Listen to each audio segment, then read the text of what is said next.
Bismillahirrahmanirrahim. Assalamualaikum warahmatullahi wabarakatuh. Kami dari kelompok 5, kelas A, mata kuliah Metabolisme Gizi, dosen pengampu Guru Amir Putra SG.MSI. Pada video ini kami akan menjelaskan tentang sub sub pembahasan metabolisme karbohidrat, yaitu tentang glikolisis.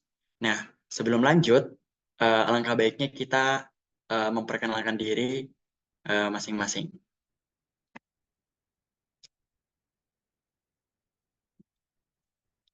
Nah, untuk anggota kelompok 5 ini ada 6 orang. Yang pertama saya sendiri, Sandy Fernanda. Yang kedua adalah A. Nurul Istiqomah. Yang ketiga adalah Ririn Maulina. Yang keempat adalah Kirana Risna. Kelima adalah Andi Era Sapira. Dan yang terakhir adalah A. Indira Akmalia IBR. Untuk mengefisienkan waktu, mungkin langsung saja untuk penjelasan pertama, saya serahkan kepada pemateri pertama, kepada Andi Nurul Istiqomah, saya persilahkan.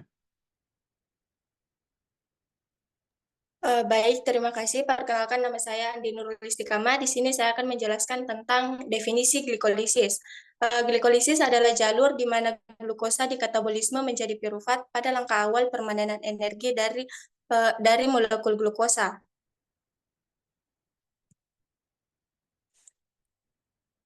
Next.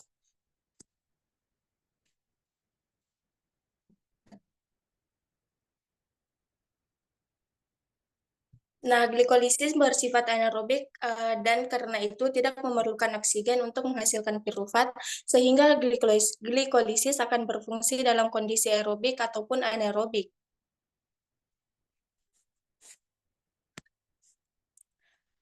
Dalam kondisi anaerobik atau dalam situasi tanpa ekuivalen reduksi yang cukup karena kekurangan oksigen atau metabolisme seluler yang tinggi, pirufat akan diubah menjadi laktat. Dalam kondisi anaerobik ini, glikolisis dapat melepaskan sejumlah kecil energi yang dapat digunakan, yang dapat membantu mempertahankan otot, bahkan dalam keadaan kekurangan oksigen. Menyediakan energi ini adalah fungsi utama dari jalur anaerobik, yaitu mengubah glukosa menjadi laktat. Saya kembalikan kepada moderator.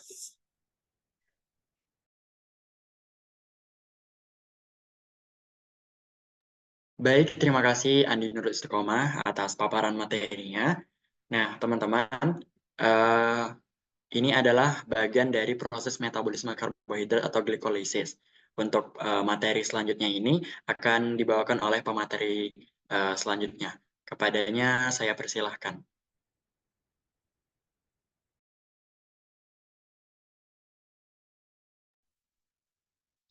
Baik, perkenalkan nama saya Andi Indira Kemala Ibrahim. Di sini saya akan menjelaskan tentang proses glikolisis. Nah, yang pertama itu ada fosforilasi glukosa. Nah, setelah glukosa memasuki sel, glukosa difosforilasi pada karbon nomor 6 oleh heksokinase atau glukokinase. Fosforilasi glukosa berfungsi untuk memprioritaskan jalur glikolitik dengan menjebak glukosa di dalam sel dan eh, memberi energi pada molekul untuk reaksi selanjutnya. Nah, glukokinase terdapat di hati dan di sel pankreas. Kemudian heksokinase terletak di otot, jaringan adiposa, kemudian ada di otak dan hampir di semua jaringan lainnya. Nah, heksokinase dalam otot memiliki konsentrasi yang rendah, yang berarti ia dapat berfungsi pada kecepatan maksimum pada kadar glukosa darah normal. Nah, kemudian heksokinase yang dihambat oleh akumulasi produknya yaitu glukosa 6 fosfat. Begitupun dengan sebaliknya, glukokinase hati memiliki konsentrasi yang tinggi, eh, yang berarti memerlukan konsentrasi tinggi eh, dalam memerlukan konsentrasi glukosa yang tinggi dalam darah agar dapat berfungsi pada kecepatan maksimum. Kemudian glukokinase hati berfungsi tanpa hambatan yang akan menghilangkan sejumlah besar glukosa dari darah ketika glukosa darah meningkat. Kemudian glukokinase hati diindukasi oleh insulin.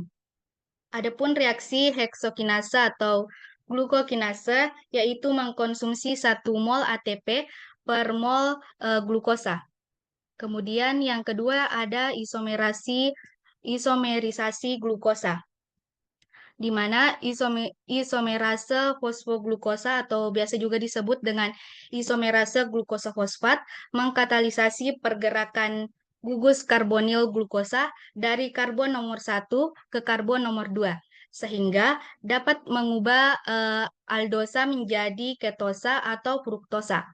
Nah, ini merupakan interkonversi isomer glukosa 6-fosfat menjadi fruktosa 6-fosfat dan ini bersifat reversibel.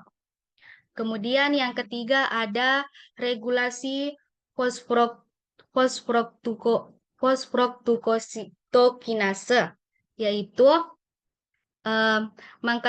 mengkatalisis fosforilasi fruktosa 6-fosfat menjadi fruktosa 1, 6-bifosfat dengan menggunakan ATP. Istilah bis ini berarti kedua fosfat tersebut berada pada karbon yang berbeda. Reaksi fosfofruktokinase merupakan langkah regulasi yang penting, di mana reaksi reversibel ini mengharuskan sel metabolisme glukosa daripada mengubahnya menjadi gula lain atau hanya menyimpannya sebagai glikogen. Kemudian fosfofruktokinase ini merupakan enzim alosterik yang dimodulasi negatif oleh ATP dan sitrat atau produk siklus TCA dan indikasi bahwa kebutuhan energi terpenuhi. Kemudian ada hubungan antara kadar ATP, ADP, dan AMP. Mereka ini saling dikonversi melalui reaksi ADP ditambah ATP ditambah AMP. Nah, reaksi ini dikatalisis oleh adenilat kinase. Nah, ketika reaksi mencapai kesetimbangan, jumlah ADP adalah sekitar 10% dari jumlah ATP dan tingkat AMP kurang dari 1% dari jumlah ATP. Kemudian yang keempat itu ada aldolase. Nah, fruktosa bifosfat aldolase atau hanya disebut aldolase memecah fruktosa 1, 6-bifosfat, kemudian suatu heksosa memecah menjadi 2 triosa yaitu gliseraldehida 3-fosfat dan hidroksiaseton fosfat. Nah, langkah selebihnya dalam glikolisis ini melibatkan 3 unit karbon saja dan bukan 6 unit karbon. Baik, mungkin itu saja dari saya. Saya kembalikan kepada moderator. Baik, terima kasih atas penjelasannya dari langkah 1-4 dari proses glikolisis ini. Nah, untuk langkah selanjutnya saya persilahkan kepada pemateri selanjutnya untuk menjelaskan. Kepada pemateri selanjutnya saya persilahkan. Baik, terima kasih atas kesempatan yang telah diberikan. Perkenalkan, nama saya Kirana Risna dengan NIM 23030550021. Di sini saya akan menjelaskan kelanjutan proses glikolisis. Yang kelima yaitu ada konversi triosa. Gliseraldehida trifosfat berada di jalur langsung glikolisis, sedangkan dihidroksiaseton fosfat tidak. Dihidroksiaseton fosfat harus diubah menjadi gliseraldehida trifosfat oleh enzim triose. Reaksi ini bersifat reversibel atau berulang karena gliseraldehida trifosfat yang produknya terus-menerus dihilangkan oleh reaksi berikutnya dalam glikolisis. Yang keenam ada oksidasi gliseraldehida trifosfat. Dalam reaksi ini, gliseraldehidat trifosfat dioksidasi menjadi asam karboksilat, sementara fosfat anorganik diinkorporasikan sebagai ikatan anhidrida fosfat karboksilat atau senyawa berenergi tinggi. Enzim yang terlibat adalah gliseraldehidat trifosfat yang menggunakan NAD1 sebagai kosubstrat penerima hidrogen. Yang ketujuh yaitu energi dalam glikolisis. Hingga tahap ini, glikolisis membutuhkan masukan energi yang disuplai oleh ATP. Reaksi ini adalah reaksi pertama yang menangkap energi dengan menghasilkan ATP. Reaksi ini dikatalisis oleh fosfogliserat kinase dan merupakan contoh fosforilisasi tingkat substrat pada ADP. Next.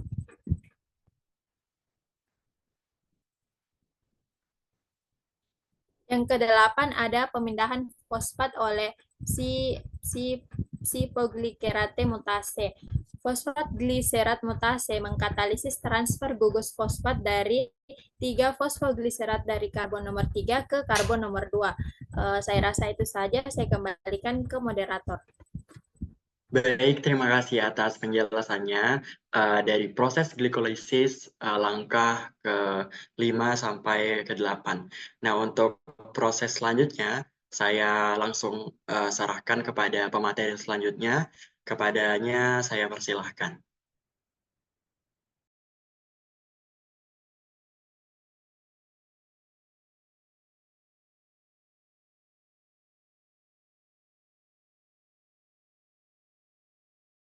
Akan menjelaskan tentang dehidrasi oleh enolase, yang dimana enzim enolase melakukan dehidrasi pada 2 fosfokrate yang menghasilkan ikatan rangkap pada produk fosfonilprufat, memberikan energi tinggi pada ikatan fosfat produk tersebut.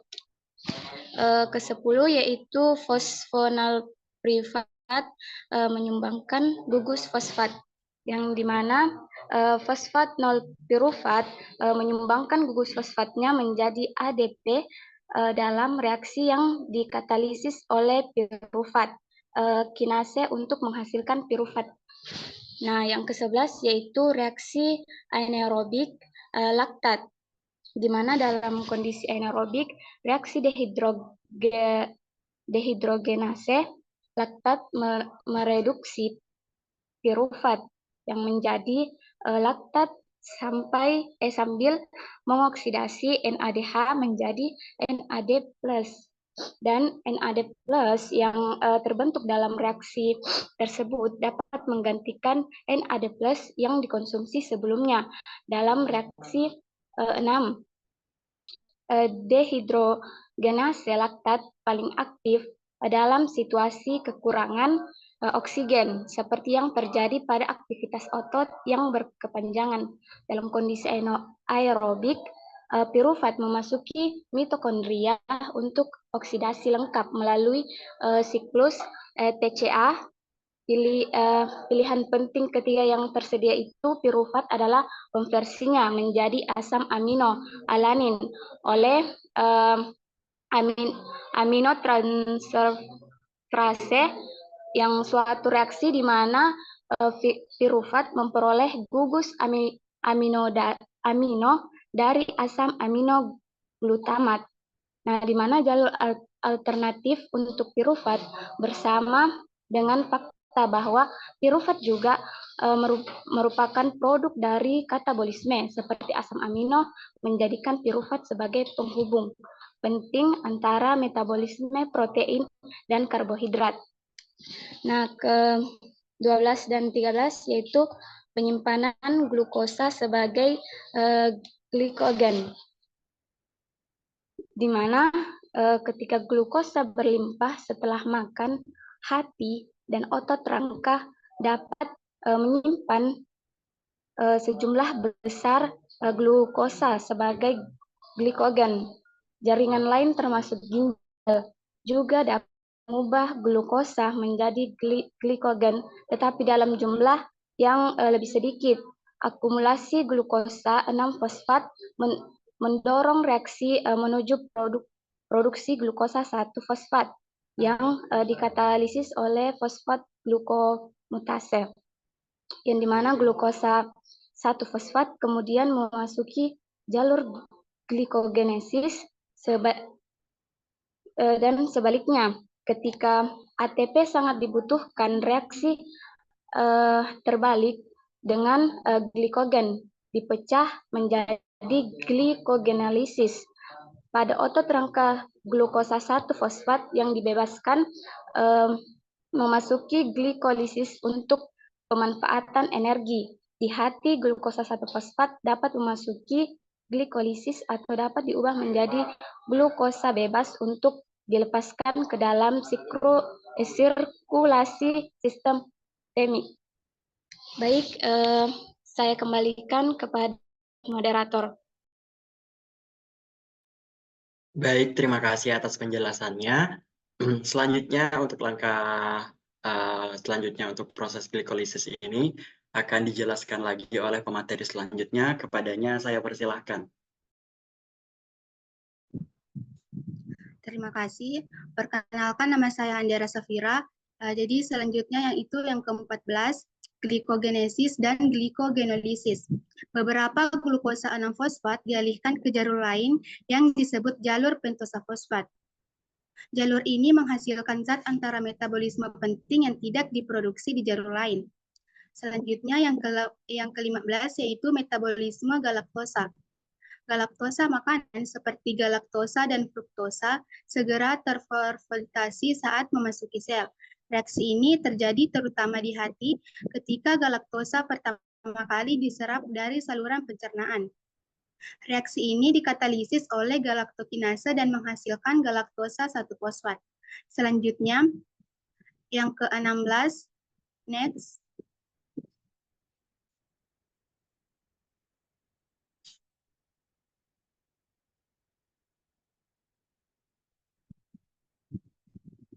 Selanjutnya yang ke-16 dan 17 yaitu pemindahan fosfat oleh fosfoglutarate mutase. Kedua reaksi ini secara kolektif disebut jalur interkonversi galaktosa dan glukosa, di mana galaktosa 1-fosfat diubah menjadi glukosa 1-fosfat. Nasib glukosa 1-fosfat dari galaktosa bergantung pada status energi sel. Setelah makan, ketika galaktosa makanan disertai dengan sejumlah besar glukosa 1-fosfat dari galaktosa sebagian besar didorong menuju glikogenesis karena aliran glukosa 1-fosfat dari glukosa mendorong reaksi menuju glikogenesis. Selanjutnya yang ke-18 yaitu metabolisme fruktosa dan glukosa. Reaksi ini dikatalisis oleh heksokinase, enzim yang sama yang terdapat di semua jaringan yang memfosforilasi glukosa berbeda dengan glukosa yang bersirkulasi ke seluruh tubuh. Fruktosa dimetabolisme terutama oleh hati saat pertama kali diserap dari saluran cerna, karena hati juga memiliki fruktokinase. Sekian dari saya serahkan kepada moderator. Baik, terima kasih atas penjelasannya.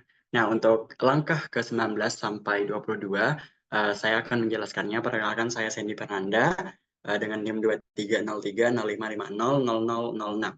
Nah, pada langkah ke-19 ini, dari proses glikolisis adalah metabolisme fruktosa di hati, di mana pada langkah 19 ini, itu fruktokinase itu dan konversi fruktosa itu diubah menjadi fruktosa 1-fosfat. Nah, teman-teman sekalian, fruktokinase itu merupakan enzim yang berfungsi untuk mengubah fruktosa atau gula sederhana yang terdapat dalam makanan, misalkan seperti buah-buahan, itu menjadi fruktosa 1-fosfat.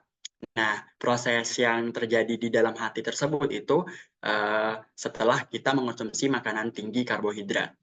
Nah, teman-teman sekalian juga, fruktosa 1-fosfat ini itu adalah molekul fruktosa yang mana itu sudah diikatkan satu gugus fosfat pada posisi karbon pertama. Nah, fosfat ini diperlukan untuk menjaga molekul fruktosa itu tetap berada di dalam sel dan untuk menyiapkannya dalam reaksi lanjutannya.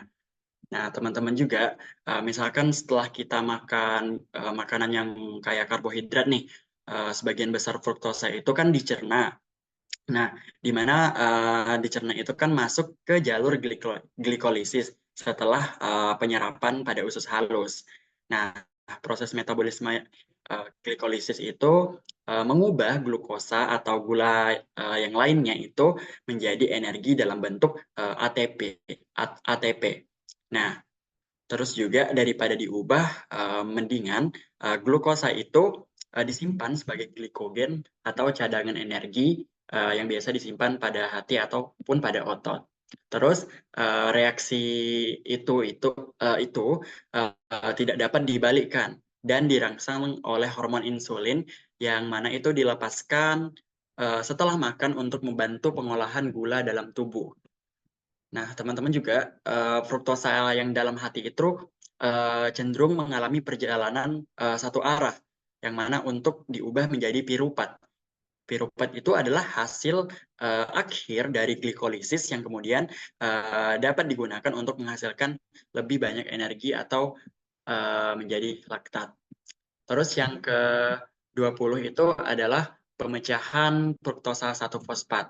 Nah, tadi kan sudah dibentuk fruktosa 1-fosfat. Kemudian ini dipecah lagi pada jalur ke-20 ini, di mana fruktosa 1-fosfat ini adalah enzim yang membelah molekul, di mana enzim yang membelah molekul itu disebut fruktosa 1-fosfat aldolase. Nah, fruktosa 1-fosfat yang memiliki 6 atom karbon itu menjadi 2 molekul yang masing-masing itu memiliki 3 atom karbon. Nah, teman-teman juga produk dari hasil pembelahan ini adalah gliseraldehida dan dihydroxyaceton fosfat atau DHAP.